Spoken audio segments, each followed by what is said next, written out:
Welcome to the Hippie Love-In at Masterpiece Cuisine Restaurant, baby, where it's far out of sight, and the vibes are gluten-free. I hope you dig it, because some humans out there, whew, they need a little tune-up.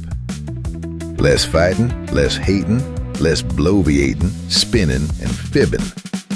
More peace, more love, and maybe a side of dessert. Miles away, the Las Vegas Strip pulsed with artificial lights.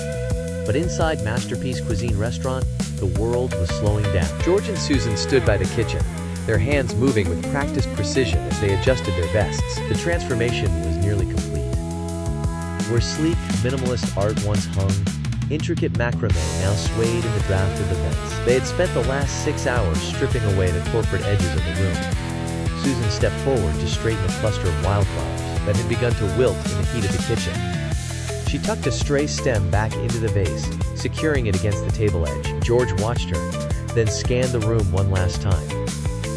A single macrame piece near the entrance hung crooked, casting a jagged shadow against the wall. He crossed the floor in 3 long strides, reached up, and leveled the wooden rod.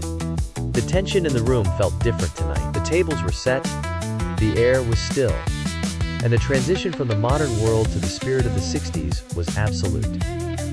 Everything was ready. The heavy glass doors swung open, and the first guests stepped out of the desert heat and into the dim, warm light of the restaurant. They paused at the threshold, eyes adjusting to the change in pace. A man in a sharp, dark suit stopped, his hand still gripping his briefcase. He looked at the wildflowers, then at the macrame, and hesitated. Beside him, a woman reached into her bag, pulled out a vibrant, patterned scarf, and draped it over her shoulders.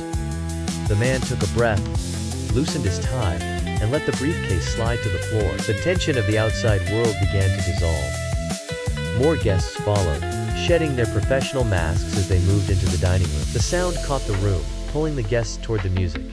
Someone laughed, a bright, uninhibited sound that cut through the lingering silence. The rhythm picked up, a steady, pulsing beat that filled the gaps between the tables. Ties were discarded, jackets were folded away, and the room began to fill with the soft, chaotic energy. Chef Jose stood in the kitchen, his hand hovering over the heat lamp. He signaled the line. The first plate slid onto the counter, glowing with unnatural, vibrant colors. These were not the standard fare of a corporate Tuesday. The rainbow grilled cheese sandwiches sat center stage, their toasted edges golden and crisp, the melted centers bleeding vivid hues that caught the warm, low-hanging light. Jose adjusted the placement of a garnish, ensuring the visual impact was absolute. He nodded to the servers. They moved into the dining room, the plates held high. As the first tray reached table 1, the room went quiet for a heartbeat. Then, the tension snapped. A cheer rose from the back of the room, followed by the clatter of silverware and the sudden, sharp scent of toasted bread and fresh herbs. Next came the gazpacho shooters, chilled and bright, followed by mini tacos arranged in perfect, circular patterns. Each dish was a deliberate, sensory anchor to the 60s. Guests reached out, their hands moving with newfound urgency. The stiff, professional posture of the room dissolved entirely.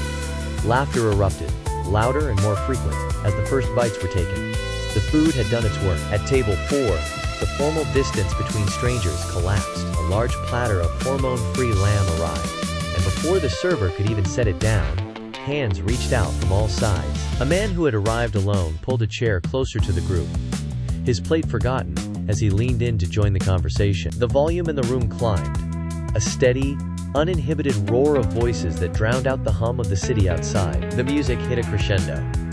George moved through the aisles, his eyes tracking the way the guests leaned into one another. He saw a guest reach across the table to share a laugh with a man who had long since abandoned his professional posture. The barrier between the kitchen and the dining room vanished entirely. Chef Jose stepped out from behind the kitchen, wiping his hands on a towel, and stood in the doorway to watch. Susan joined him, leaning against the wall, her gaze fixed on the center of the room. The final notes of the music drifted into the rafters and dissolved. The room did not go quiet. Instead, the chatter swelled, a steady, rhythmic hum of voices that filled the space. Glasses clinked against wood, and the low murmur of shared stories continued, unhurried and deep. George and Susan stood back, watching the tables. The energy had shifted from the frantic pace of the start to a lingering, warm glow. Outside, the city lights of the strip flickered in the distance, a world of artificial speed and fleeting luck. Inside, the air felt thick with something else. It was a sanctuary, built on the simple act of breaking bread together.